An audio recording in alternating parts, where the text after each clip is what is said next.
Ladies and gentlemen, this is Joe's Video Games. You can see all of our arcade games at lionsarcade.com.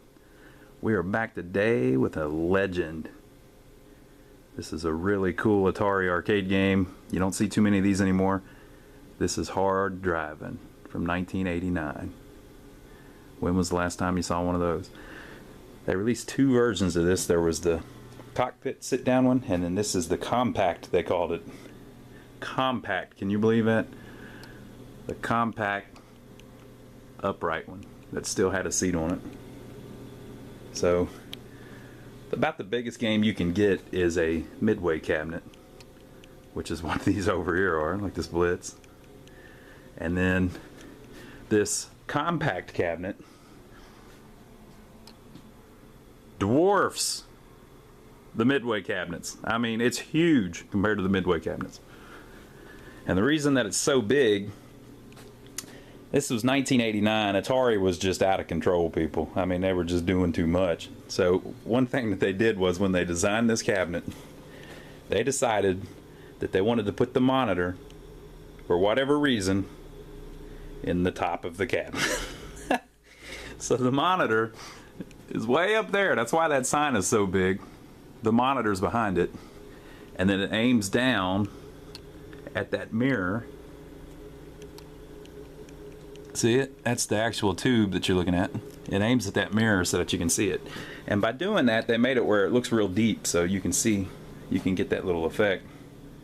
It looks like the monitor's sunk way back in the cabinet. This was their compact version. Really cool cabinet. But for a while there, Atari was just making stuff that was just very unique, just different than the way everybody else was doing things. And this is certainly no exception. Really cool game and a really cool cabinet. So anyway, this came out in 1989, and it was, as you can see, the world's first driving simulation game. There were driving simulators before this, but this was the first kind of 3D one where it was realistic and it was an arcade game, blah blah blah. So it had realistic stick shift option. They had a 5-way shifter, gears 1, 2, 3, 4, and neutral, and the Atari logo on the front of it. And then it had a stunt track with a 360 loop. You'll see that in a bit. And it had feedback steering, and it had 3D graphics. Now, if you meet young people and they play this, they just don't get it. They don't understand why anybody would like this game, because compared to some of the stuff that's out now, the graphics are really basic.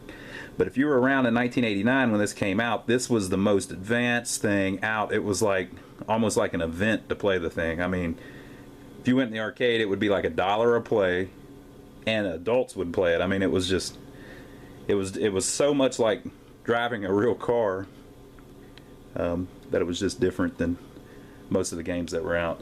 So it's really more of a simulator than it is like a traditional arcade style driving game like the ones that came later, like Cruisin' USA or something like that. So I'll show you a little bit of the controls. Because they wanted to make it very realistic, it's got a manual or an automatic transmission. So you've got a gas pedal, brake pedal, clutch pedal. Okay, most driving games, whenever you hit the brake pedal, it just, on a driving arcade game, it'll just fall all the way to the floor like the gas pedal does. Well, Atari thought that wasn't very realistic. So what they did was they designed this special brake setup. So if you watch, the brake pedal only has about an inch of play.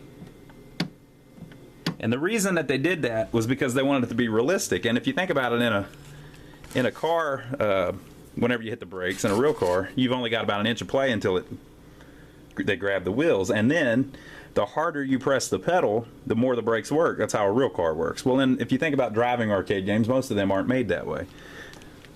You can just go full on or full off, or even if it's got an analog adjustment, they're not that natural.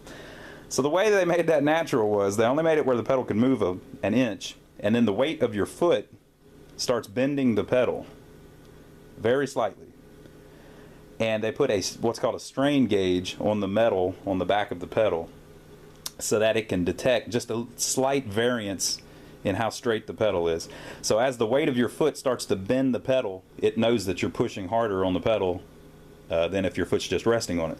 So you can drive the game and just barely touch the brakes, and it's like in a real car, you can kind of coast on the brakes, you know, which slows you down a little bit. Or you can slam on the brakes and it'll, you know, go to a skid stop. So it was very different than anything anybody ever did before then or since.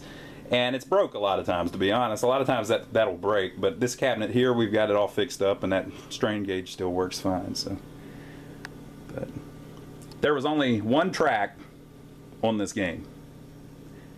It was split into two, so you could go two different ways. One way you went was the speed track.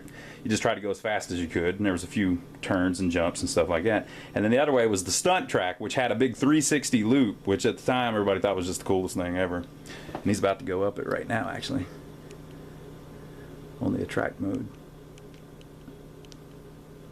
All right, the 10 hardest drivers, there they are. Footloose, Mustang Sally, Leadfoot, No 55, whatever clever. So this is hard driving. This game was so popular and was so different than anything else that came out that they made about a dozen different variations of hard driving, because they released it all over the world. So in different countries they had to change the language and things like that. And actually, if you play it like in England, if you played an English version, you would drive on the left side of the road like people do in England. And it was actually very successful. They released a sequel to it called Race Drivin'. So there was hard driving, and then there was race driving. And race driving, you had 3 tracks, which was a big deal for the simulator, at least, you know. And then they also released a panoramic version. If you've ever seen that, I think it was just for race driving, but it might have been for hard driving too. You sat down in a cockpit, and you had a screen in front of you, a screen to the left of you that showed out the left side of your car, and a screen to the right of you that showed out the right side of your car. This is very top of the line crazy stuff. Now, very hard to find one of those. I haven't seen one in years, but they're still around. If you look online, you can see pictures of them and things.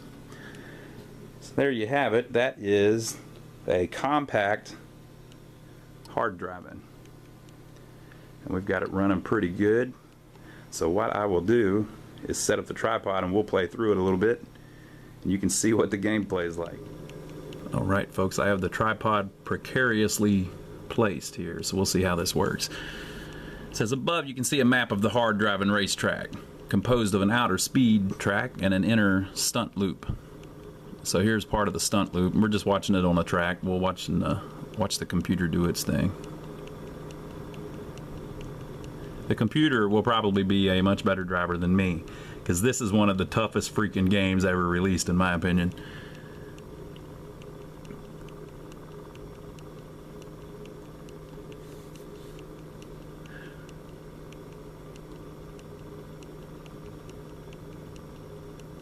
At the time, the graphics were like top of the line. I mean, this was like just the coolest stuff ever. It was a step back because it, you know, the 2D stuff that was out looked better. You know, at the time you had stuff like Akari Warriors and stuff like that out that looked real cool, and Double Dragon, things like that.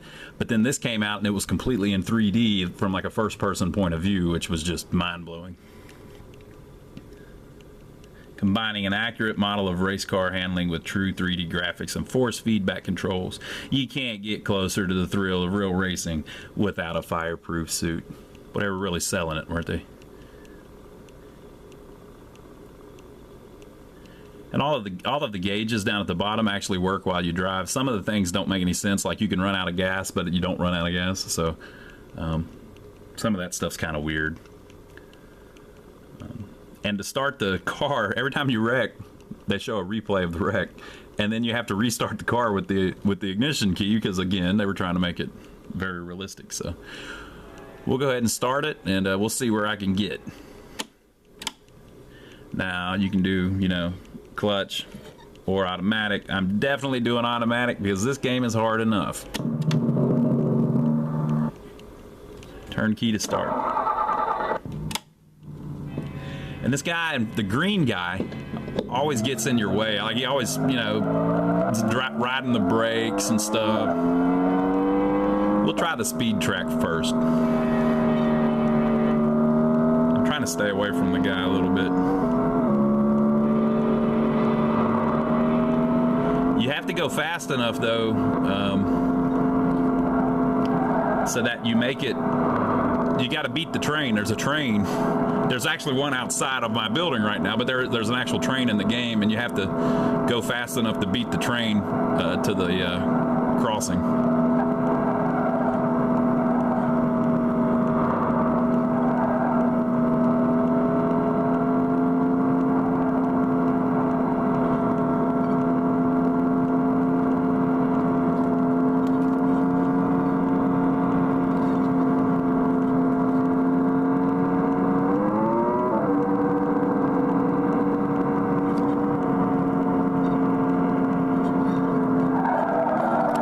Spun out. And you can only be off-road for 10 seconds before it basically stalls you out.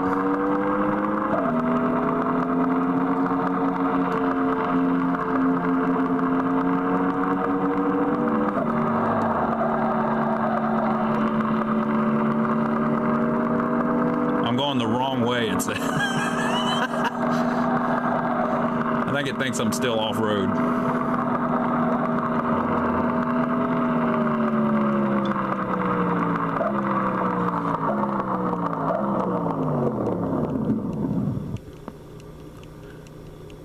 That did not go good.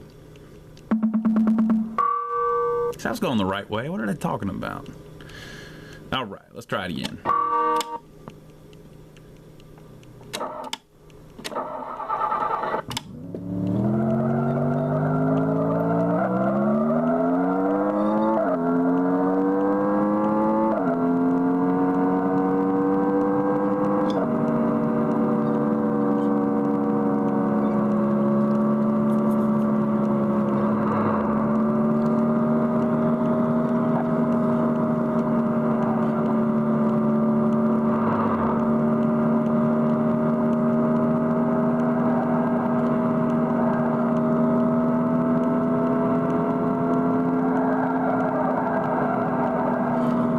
Spin out, and I don't like really using the brakes because it slows you down so much.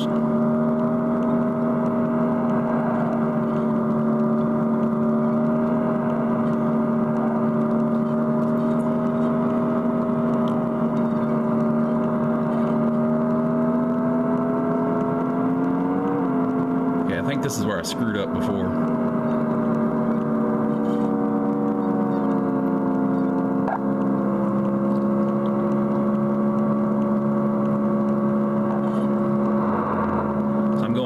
It says. And basically you're trying to get to the checkpoint. And I've already set it on easy, by the way, in the test menu.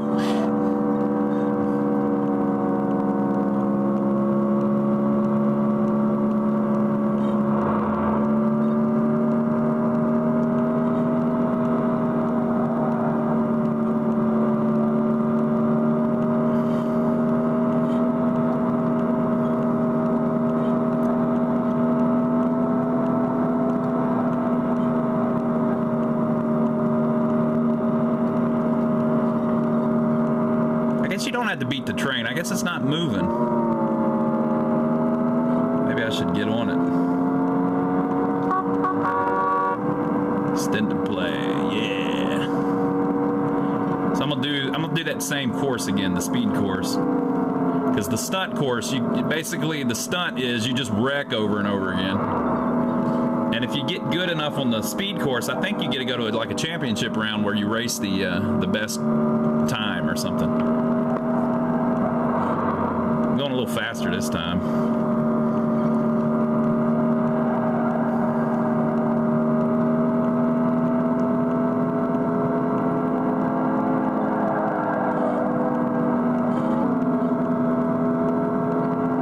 Cut that guy off. I think I'm going to run out of time. I've been taking it too easy.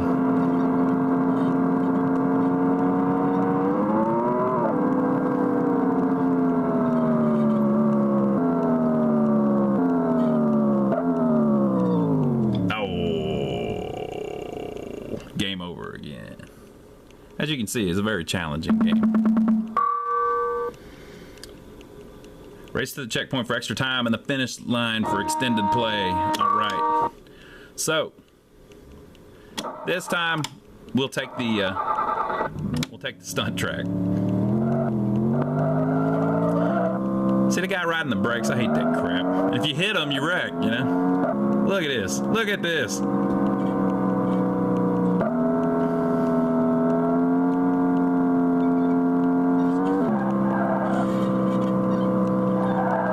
There's the famous cow. If you hit the cow, it like moves at you or something. Whoa, whoa, whoa. All right. So you kind of got to pay attention to the speed limit. Like, see how it says 60? If you go too much more than 60, you'll wreck going over this jump when you land. 60 is like where you need to be to land on the down ramp. If you go over that thing like 100, you'll overshoot it and then you die.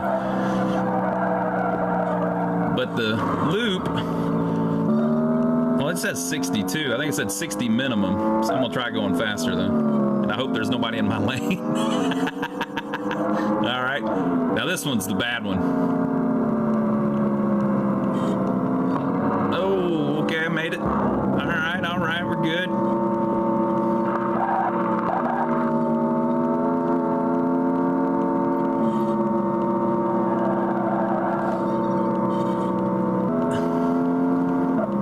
Everybody's always in your way. Oh, replay time.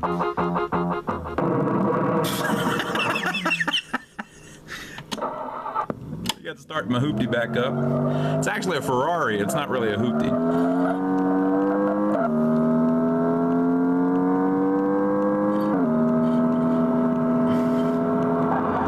You kind of got to stay on the right. Oh man, I spun out. See if it'll let me back on the road.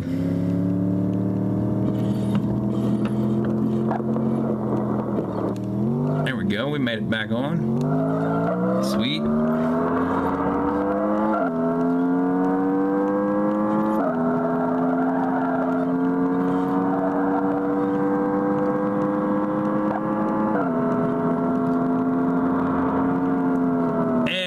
Didn't make the checkpoint.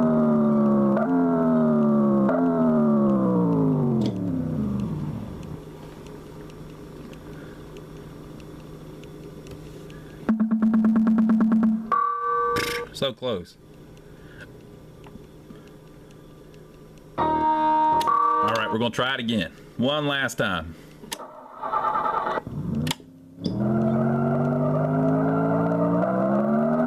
Look at this crap. I guess I could pass them and then go back around in front of them. I might experiment with that a little bit.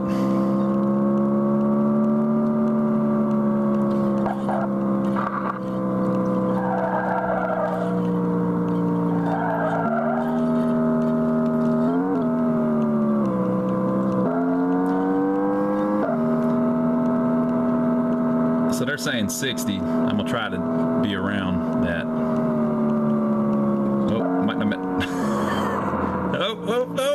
Oh, barely made it.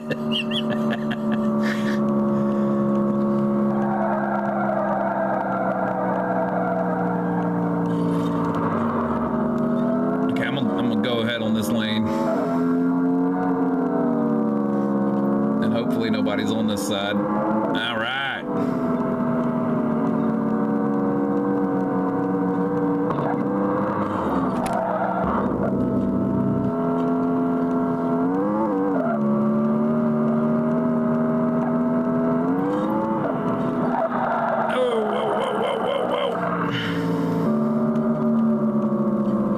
Got to stay at the top of this because there's a green truck that comes in that lane at the end of the ramp that you'll run into. There it is. I must be faster this time around because he was a little late.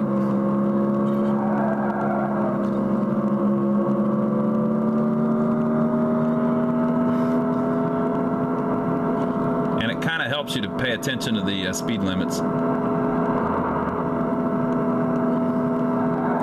Basically, I'm joining the speed track back. You know, that's where if I would have took the speed track, I just joined back up with it.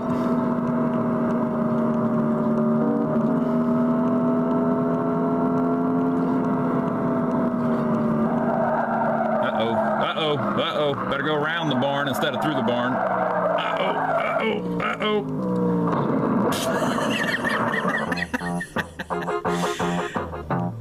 Yeah. Yeah, that was bad.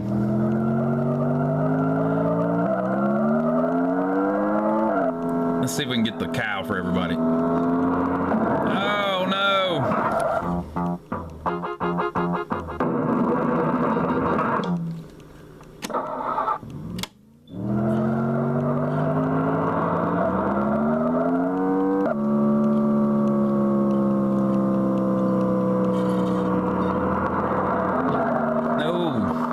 Wasn't good.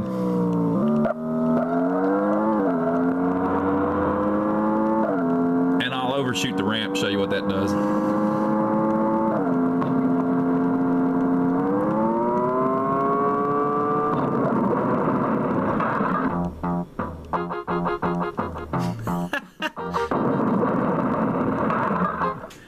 That's pretty violent. Okay, cool. Well, there you have it.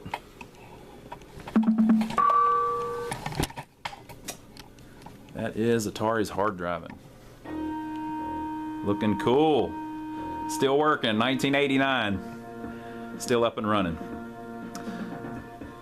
This is just one of about 40 games we've got in. I got a few of them turned on right now, but we've got a whole room full of games here.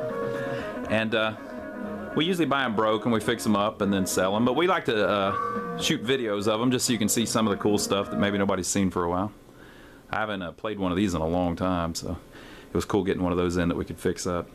By the time you see this video, this game may already be sold, but maybe we'll have another one, or maybe we'll have something else that you're interested in.